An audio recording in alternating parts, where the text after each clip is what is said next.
Mama, mas paldo ka pala kahapon. Kasi si Jay Bakit? Gonzaga ang kasama mo. Oo nga eh. Kamusta? Okay lang. Na-tense ako, nataranta ako, Bakit kayo nabigla ako. Wala, kapag nakikita ko siya, parang nawawala ako sa line ko. Kaya minsan, sinabi ako sa Direk, pwede ba, kunyari, itago niyo muna yan para may hyper ako, may ilabas ko yung gusto kong gawin. Itinago siya. Ayun, nagwala na ako. Pero pag nandun siya, napaganon ako. Kasi hello mga kapitbahay. Gawa rin, ganun ba? Oo.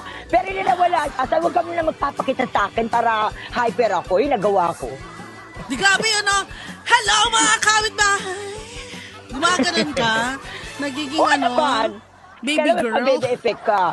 Kasi ang daming gwapo kaya dun. Sa Dangwa. Hindi lang si Jay Gonzaga ang pogi doon. Ay, Yung mga ang dami bet gwapo mo dun. nandoon sa Dangwa? Ang dami. Sobra. Ay, Ang saya